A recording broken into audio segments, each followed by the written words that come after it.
சாபங்கள் நம்மை விட்டு போகணும்னா முதல்ல வம்சாவளியாய் வந்திருக்கிற கேரக்டர்ல இருந்து நம்ம மாறணும்.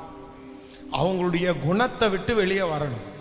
அம்மாவுடைய வியாதி எனக்கு வரக்கூடாது, அப்பாவுடைய வியாதி எனக்கு வரக்கூடாது, வம்சாவளியாய் வருகிற பிரச்சனை எல்லாம் எனக்கு வரக்கூடாது அப்படின்னு நினைச்சோன்னா முதல்ல நம்ம என்ன பண்ணணும் அப்படின்னு சொன்னா அவர்களுடைய குணங்களை விட்டு நம்ம முதல்ல வெளியே வரணும். அவங்களுடைய குணங்கள் நமக்குள்ள இருக்கக்கூடாது.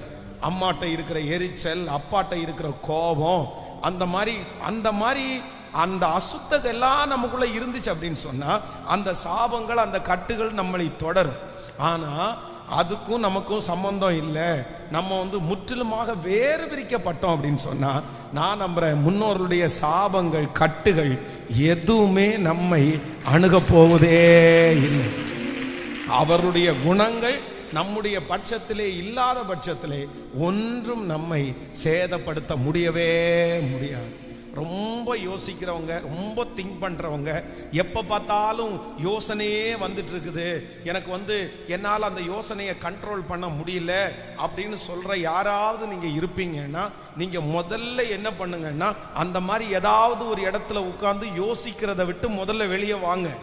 அந்த யோசிக்கிற இடத்தை விட்டு நீங்க வெளியே வராம உங்களால அற்புதத்தை பெற்றுக்கொள்ளவே முடியாது. நீங்க நாளுக்கு நாள் ரொம்ப பலவீனமாயிருவீங்க.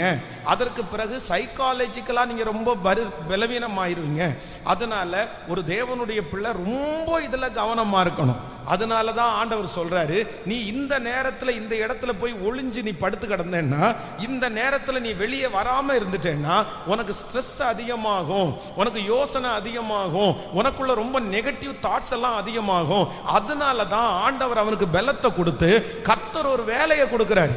என்ன வேலையை கொடுக்கிறாருன்னா கர்த்தர் கொடுத்திருக்கிற அந்த போஜனத்தின் பலத்தினாலே ஓரேப் என்னும் பர்வதம் மட்டும் 40 days 40 நாள் அவனுக்கு ஆண்டவர் இருக்கவே விடாம ஆண்டவர் அவனை என்ன பண்றாரு சொல்லுங்க?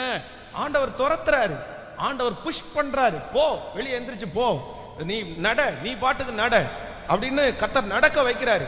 நம்ம எதுக்கு ஆண்டவர் இப்படி நடக்க வைக்கிறாரு? ஏன் அவனை இவ்வளவு ரொம்ப சோர்ந்து போய் இருக்கிறாரு, ஏற்கனவே சாப்பிடாம இருக்கிறாரு, ஏற்கனவே மனசு ஃபுல்லா ஸ்ட்ரெஸ்ஸா இருக்குது. அவன் அப்படியே ஃபிளைட்லயே தூக்கிட்டு போயிருந்தாருன்னா எப்படி இருந்திருக்கும்? நல்லா தான் இருந்திருக்கும், சந்தோஷப்பட்டிருப்பாருன்னா. ஆமா, ஆண்டவர் அது செய்யல.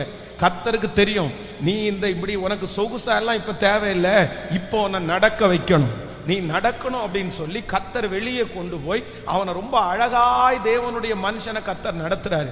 அதனால ஆண்டவர் இன்றைக்கு யாருக்காக பேசுறாருன்னு எனக்கு தெரியல, ஆனா யாரோ ஒருத்தரிடத்துல ஆண்டவர் பேசுறாரு.